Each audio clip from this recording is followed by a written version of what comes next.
Okay guys, day 210, right back into it. Whoa. Yeah, here we go.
Most likely is in part why we are fully demonetized and de-incentivized, and then allegedly he tried to commit suicide, which put him in the suicide unit, which all the basic protocols weren't followed. 2 cameras malfunctioned, quote, miraculously stopped working as 2 prison guards fell asleep. Every basic standard protocol was broken, and Mr. Epstein passed away with, of course, the biggest, darkest secrets to many America's ruling elites, including individuals like Bill Gates, executives at Google, and you name them, he was connected to all of them. And now, no one, of course, other than the independent media wants to talk about this significant story, as of course the government has the ability to track, trace, and database you from a single doorknob at Waffle House. But when it comes to a massive ring hurting children from the upper echelons of our ruling establishment, they of course turned a blind eye, just like they did for close to 30 years. But I'm sorry, but the system that aided and abetted and protected the worst element of our society, our government,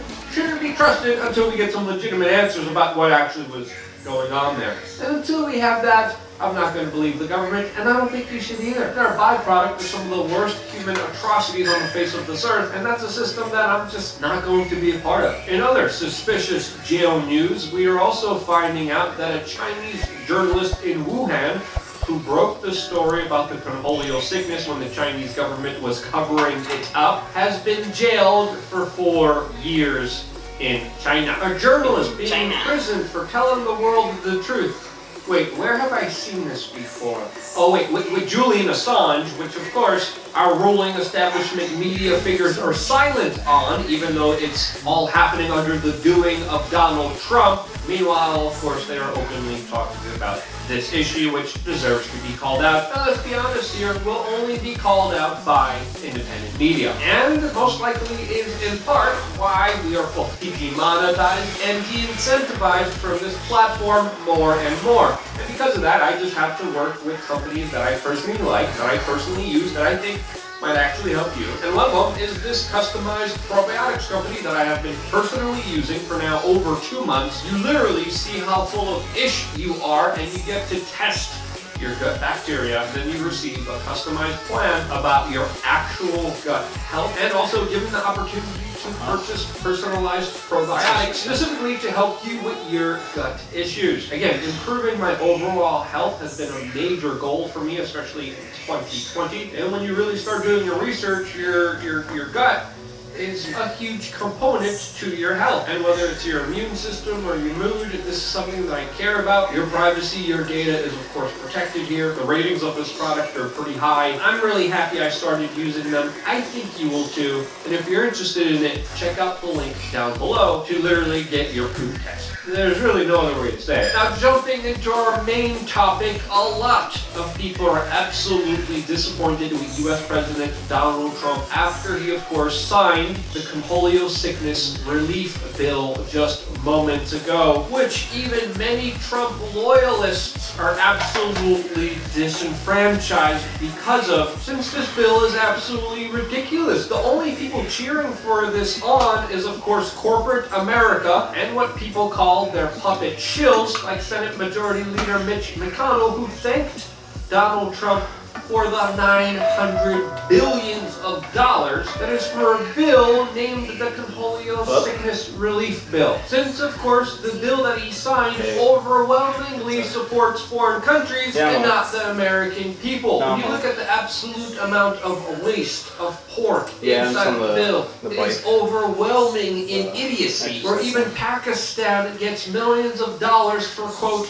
gender studies. Of course, Egypt gets $1.3 billion. There's a lot for the military-industrial complex, speedboats for Sri Lanka, new healthcare and furniture for, of course, our representatives, even vague language criminalizing online streaming. And am I the only one to think that the Conholio Sickness Relief Bill should be only for the people affected by the Conholio sickness? Like, you know, the people in small businesses? And again, the bill that Trump signed also, for some reason, criminalizes vape products. Another big win for big tobacco. Now again, Donald Trump signed this, and the official word from the Trump campaign is that lawmakers will now change the bill after Donald Trump already codified it. But why should they when already Donald Trump lost all of his leverage here? And again, all of this is just an absolute disgrace, and I'm using Donald Trump's own words. But Donald Trump signed this disgrace and put it into law, and by losing all of his political leverage, as now top Democrats are saying that his demand to change the bill that he just codified into law is, quote, dead on arrival. Mitch McConnell didn't even say anything about the president's $2,000 check demand for the American public, as of course many of the changes that Donald Trump promised to this bill most likely will not happen at all, especially the significant one when it comes to wasteful spending. Spending that you are paying for in one way or another. Either higher taxes are going to pay for this, or the devaluation of your dollar with, of course, hyperinflation, since the United States is already overwhelmingly in trillions of dollars in debt that it will never come out of. What happens historically when this happens?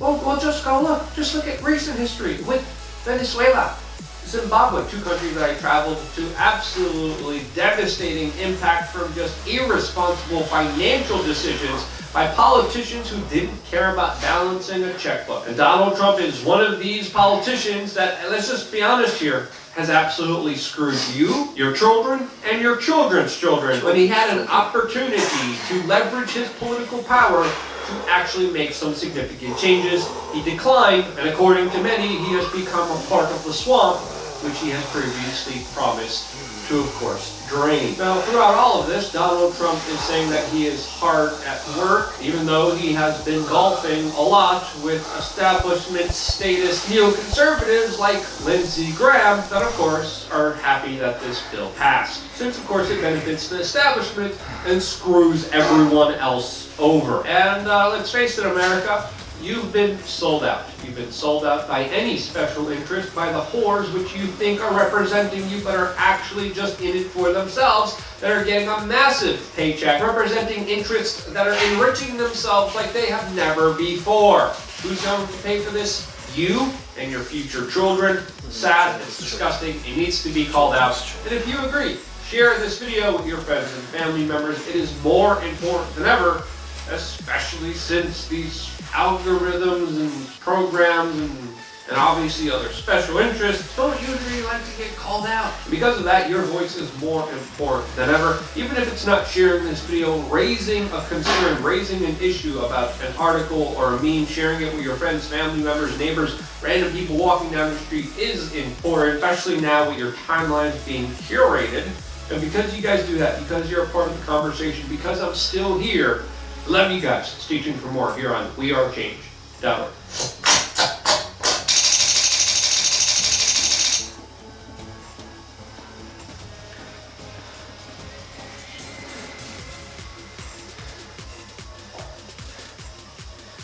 Video was made possible by Hover.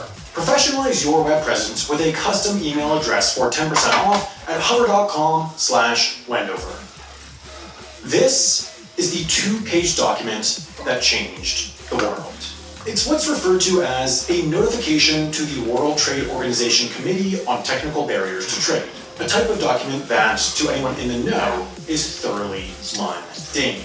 In fact, every few hours, another such notification enters the WTO system, each signifying that yet another country wants to make yet another change to its rules regarding the import or export of goods or services. This particular notification, though, submitted on July 18, 2017, managed to send the entire global recycling industry into a tailspin, or possibly even a death spiral. Put simply, this document broke the world's recycling system. But here's how it worked before this document. Let's say a woman in Littleton, Colorado has yogurt for breakfast. The yogurt is packaged in a thin polypropylene plastic container, and so, once finished, she disposes of it into her recycling bin. This is then picked up by a recycling truck a few days later and brought here to the local recycling company's materials recovery facility. There, this yogurt container, along with all the rest of the single-stream recycling picked up that day, is dumped out and placed into this semi-automated sorting system. Some products are simple to isolate. Most metals, for example, can be picked up by magnets, while paper and cardboard can be easily sorted by density, as they're typically lighter than other recyclables. Glass, plastics, and non-magnetic metals are a little more difficult to sort, but each looks quite distinct, so optical scanners operate blowers or other diversion tools that are able to sort these out.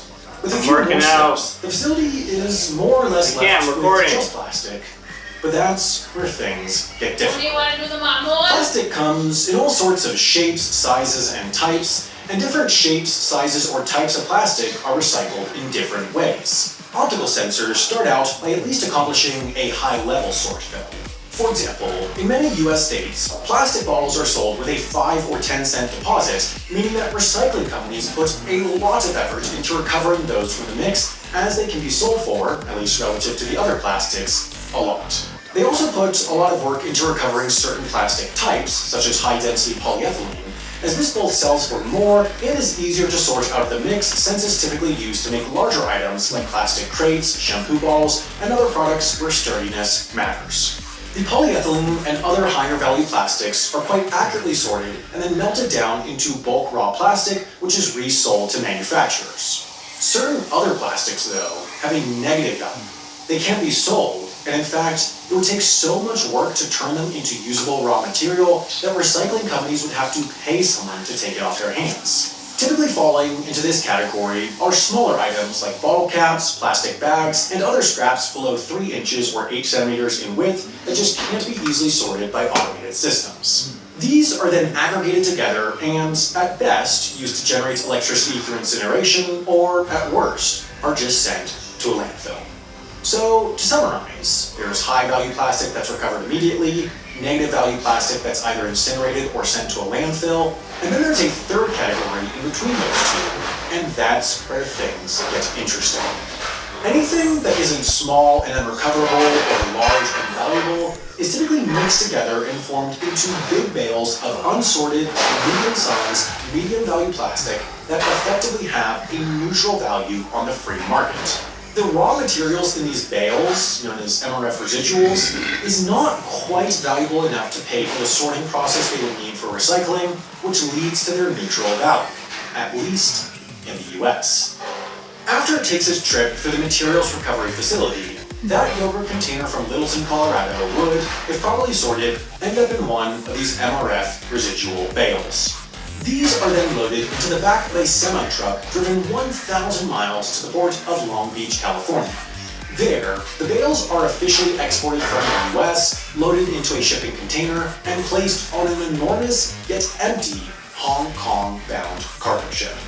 Now, with this knowledge, some might ask a question.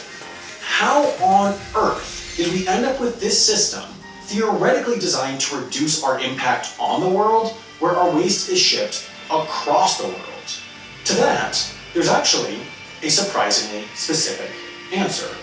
Decades ago, in 1969, the first National Conference on Packaging Waste convened, and in that room were a number of plastics industry executives. Throughout that event, they heard municipal leaders from around the country express their concern about just how permanent plastic was. Back then, The material was becoming cheaper and cheaper and was quickly gaining prominence in the packaging world, but this mounting concern among municipal leaders itself led to mounting concern among plastics executives. They came to believe that this plastic hesitancy would quickly become an existential threat for the industry's growth, so plastics knew they needed a solution. They needed a way to make plastic sustainable. The problem? There wasn't one. So, backup option. Rather than creating a real solution, they willfully and knowingly created and propagated a system that didn't work, but looked like a solution. Recycling. From a technical standpoint, you can sort, melt down, and reuse plastic, thereby reducing its impact on the world, but that's not why it doesn't work. From a social perspective, people do often do their part and, at least somewhat, separate their trash from recycling, but that's also not why it doesn't work. Why recycling doesn't work is because, overall, it's not profitable. It's very simple. Oil is cheap, at least now, and when oil is cheap, making new plastic is cheap. Meanwhile, sorting, transporting, and melting down existing plastic is expensive. In 2017, virgin PET plastic cost about 54 cents per pound, while recycled PET cost about 63 cents per pound and was lower quality than the alternative. Therefore, demand for recycled PET was low, so waste management companies couldn't turn a profit turning used PET into raw, recycled PET at scale. When companies can't make a profit recycling, it doesn't happen, or at least not at the rates needed to make the plastics industry sustainable. For the plastics industry, though, all they needed was the perception of sustainability, and even though a big chunk of what went into a recycling bin ended up not recycled, consumers and municipal leaders were happy because they believed that the plastic they consumed was guilt-free. That's how that yogurt container tossed in Littleton, Colorado ended up on a boat to Hong Kong. Now, the rule just mentioned is still valid. Plastic is only recycled when it's profitable. But for a brief moment in time, it was, all thanks to a trifecta of economic conditions in China. First, shipping was incredibly cheap. Western nations like the US have long had a significant trade deficit with China. Essentially, America buys far more from China than China does from America. That means that cargo ships from Greater China travel to the US almost completely full, but then return with plenty of extra capacity, meaning shipping rates to China are far lower than shipping rates from China. Thanks to that, you could get one of those MRF residual bales across the Pacific for next to nothing. In addition to this, since the 1980s, China has been riding its way through an unprecedented phase of economic growth. This was so dramatic that the company's industries literally could not find enough raw materials, including plastic, to fulfill their demand. Therefore, with constrained supply and high demand, even recycled plastic prices went up, giving the recyclers in the country more room to cover costs. In addition, especially in more rural areas, wages were low in China. Those MRF residual bales are composed of those difficult to sort plastics, but humans can sort just about anything profitably as long as their wages are low enough. So, all in all, considering shipping to China was effectively free and raw materials were higher and wages were low, the equation just happened to work out that in the late 90s, 2000s, and early 2010s, sorting and recycling MRF residual bales in China was just ever so slightly profitable. That's why, upon arrival to Hong Kong, the plastic yogurt container disposed of in Littleton, along with everything else in these bales, is immediately transferred onto a smaller barge and re-exported out of Hong Kong for a short journey across the Pearl River Delta to the Guangdong province in mainland China. Then, after an 8,000-mile, 13,000-kilometer journey to the other side of the world, it ends up at its final destination, the Well-Pine Plastic Industrial Company just outside Guangzhou.